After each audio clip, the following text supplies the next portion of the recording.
Hello, everyone. I'm Shahar Sorek, and this is the presentation where I will discuss about user-generated content.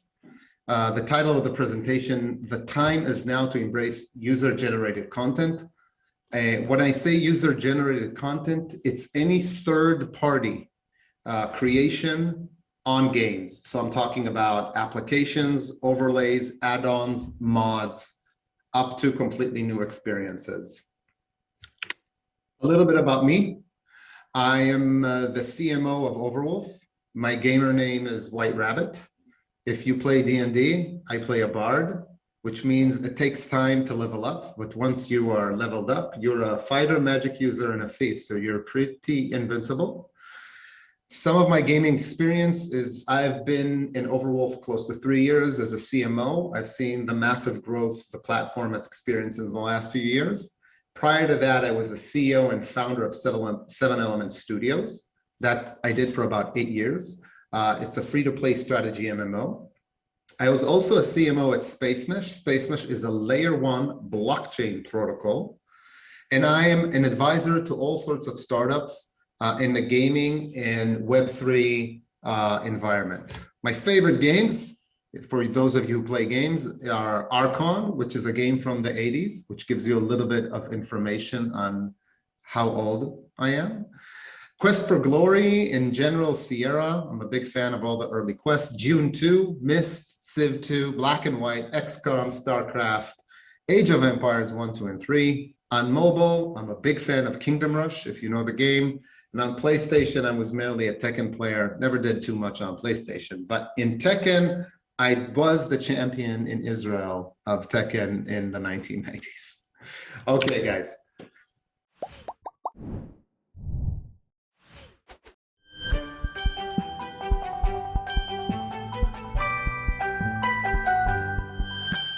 So, user-generated content. It's something that's been around since games were around. We could see back in the 1980s on PC, there was a famous game called Castle Wolfenstein, which one of the mods, or the mod that came from it, made the Nazis into Smurfs, and it was called Castle Smurfenstein. The 1980s and the early 1990s were mainly around people who were gamers who loved the game and were tinkering with the game, were just playing around with it. They weren't too serious. But in the late 1900s and early 2000, we saw a shift from hobby to what I call the gamer entrepreneur. People who took and developed massive, big experiences as mods and took them out to standalone titles like PUBG, like League of Legends, Dota. Some of them had massive breakout success. But today, we're in a very unique inflection point. And it's a massive inflection point for games. And in Overwolf, we see it as a big turn point for games at large. Earlier this year, Roblox came out with an IPO, a public offering in America, and is valued at around $50 billion. Minecraft is a game everybody plays. And basically, these games consist of what is going to be the future, which is platforms that are malleable, that allow for the fans of the game to constantly create and shift content on the game. And as we move forward into games, we're going to see more and more of that. In fact, at Overwolf, we believe that's going to be the main format of gaming moving forward. So if you look at Minecraft, Minecraft is a game that is designed to be modded. And we have, massive viewership for mods. There's a small Reddit thread here without Techit and Feed the Beast, which are two huge modders on Minecraft. I don't think Minecraft would be nearly as huge as it's still today. Modders found a way to use Minecraft as a game engine to build their own games on top of it, which is kind of the point. Game engine. So the game studio in the future will build a core experience, but that core experience will need to act as a sandbox for creators, for further fans to create and extrapolate on that. For those of you who are big PC games, I don't know if you know the title Left 4 Dead. Left 4 Dead was a dead game. It was already gone and done until a community of modders created a mod and kind of jump-started the game and kind of resurrected it from the dead. If you don't know it, take a look at it, see the impact of what modding did to that game.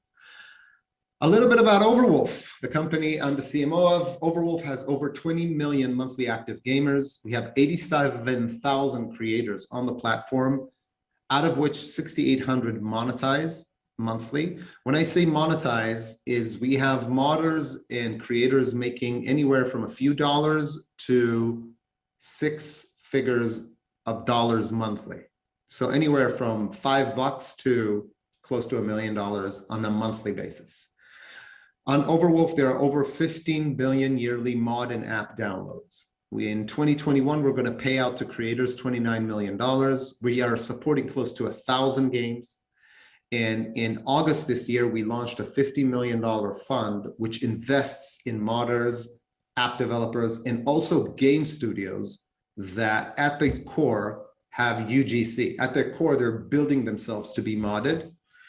We raised up to date $150 million from top investors. We just announced a round yesterday from Andreessen Horowitz, a US-based fund, very reputable. They closed our last round. So that's Overwolf in a nutshell. Basically, what Overwolf did is it built a new profession. So if all these decades up till now, the modders and the creators didn't get paid, they did it just for fun. We created a business model that allows for creators to make money.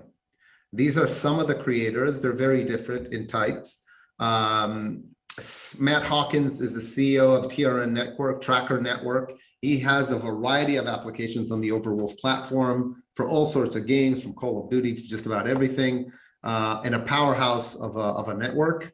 Amit Sur is actually an Israeli developer who built an app for Dota, Dota Plus, which Dota now works with. And Kevin Maloney is Feed the Beast. He's the founder of Feed the Beast. And as you can see, they have over 225 million downloads for all their mod packs. So all these people make a living. Kevin Maloney, in particular, was a kitchen manager in a restaurant in America called TGI Fridays. And then he moved his whole modding business to Overwolf and left his job, and today has a startup with, I think, 10 people working, making mods. So we were privileged enough to do to creation on games pretty much what YouTube did to YouTubers. We believe user-generated content is the key to the future of games because there's some core features that gamers want today. First of all, they want a lot more content fast. So if you guys saw the Squid Game, the Netflix show, within a week, there were already games in Roblox around the Squid Game. There's no traditional game studio that can catch up with the speed of development that the audience wants. It also helps to kind of pull the community together into a target creation, which means that we could see massive and accelerated adaptations into it. It's also, in sometimes, not only a creation on top of a game, it's a creation of an ecosystem of creation on a game. If you guys know the No Pixel community on GTA is a great example. I won't go into what is it, but check out No Pixel on GTA. You'll see new forms of media and entertainment. So we believe that basically this is going to be something that every game developer will need to allow. Overwolf at large is a two-sided marketplace. We build services for creators to create content with, and then gamers play those creations, and we monetize those creations and build more services. So our job is to find out how we can expand and enlarge the services we give creators to do. Basically, we have a framework that allows creators to do many, many things. First of all, we have a tech framework. So it's not easy to develop overlays on top of games. And it's not easy sometimes to build the best in class mods. We have a unique tech framework that allows for people to do all sorts of things. Just as an example, if you play League of Legends, we know how to externalize in real time all the events in the games. So you can build all sorts of things on that. You can have capture applications for gameplay. You can have stats applications. You can track users and what they're doing in terms of their achievements and who you're fighting against. And we are in very good relationships with the developers themselves. So for instance, with League of Legends, we talk to Riot. We build things that they allow that aren't cheats, but are clever applications to help you play. So that's the tech stack, but we also help you monetize with ads, subscriptions, and donations. We do Q&A and testing for your application. We have technical support, and we can push. If an application's cat is on fire, we have 20 million gamers. We know how to push it through. So basically, what we're trying to do is give creators just to allow them to focus on their creation and what they're doing, and we take care of the rest. For game developers that want to integrate user-generated content is something that's challenging, because game developers are focusing at large on the core experience of the game. So they don't have time to deal with all the UGC. So this year we came out with something called CurseForge Core, which is an SDK for game developers that allows them to build their internal creation ecosystems inside the game and have all sorts of things in it, like content moderation, creator payments, and live op support from us. And we're going to see, hopefully in the next year or two, a massive change in how game developers are looking and treating this. In August this year, I mentioned we launched a fund, a $50 million creator fund that invests in game studios and creators. So basically, everybody benefits from UGC. And both gamers and developers get more content. And then there's more interaction and retention and community happening on the game. And also, we can reduce the cost of creating these experiences. One of our investors, one of Overwolf's investors, is Ubisoft. This is a quote. Overwolf is developing the holy grail of frameworks for user-generated content for both publishers and in-game creators, enabling all major publishers like us to allow the creation of mods in a safe, secure, authorized, and profitable manner. It's a game changer for all creator and IP holders. So basically, the future of UGC. Everything that is in-game creation is going to become a standard in making games. It's going to be the central experience of the community as it plays the game. So it's going to play a core experience, and then it's going to start creating all sorts of experiences on that experience. That's it, guys. Open to question, and let's rock and roll. What do you think about the old games, which are getting resurrected, as you said, about the Left 4 Dead? Sometimes I see reboots with new things that you can do with it.